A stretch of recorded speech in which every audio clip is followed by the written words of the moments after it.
Programmer avec des cartes. Leçon numéro 10, l'itération non conditionnelle. Nous avons découvert dans les leçons précédentes l'itération conditionnelle, qui permet de répéter une ou plusieurs instructions un certain nombre de fois déterminé par une condition.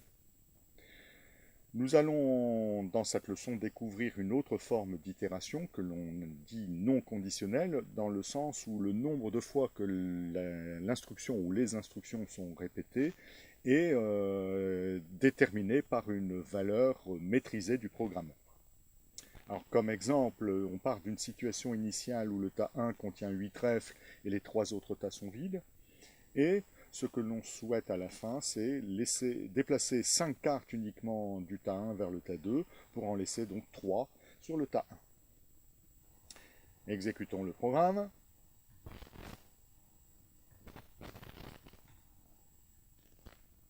Donc l'initialisation est terminée, nous avons bien 8 trèfles sur le tas 1. Poursuivons.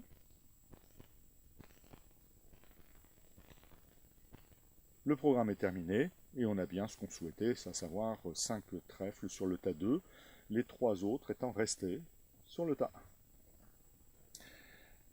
1. Alors comment faire ça? Il s'agit bien ici de faire une itération qui n'est pas soumise véritablement à une condition, mais qui est déterminée par un nombre de fois que l'instruction doit être réalisée. Ici, le nombre de fois, sur notre exemple, c'est 5.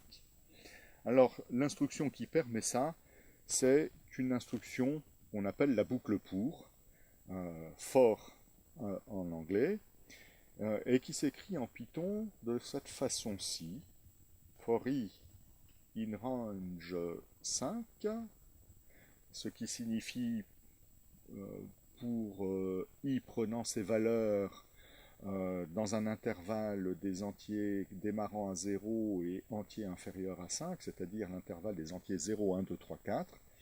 Donc, pour i, parcourant cet intervalle, alors par exemple, on va imprimer i, et voilà, on voit bien qu'on a répété 5 fois l'instruction print pour des entiers i qui varient de 0 jusqu'à 4, ce qui est déterminé donc par range de 5. Alors, notre programme, comment est-il écrit? Eh bien, tout simplement avec une boucle pour. For i in range 5, déplacer sommet 1, 2.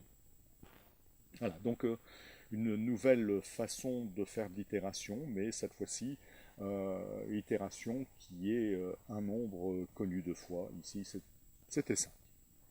Fin de la leçon numéro 10.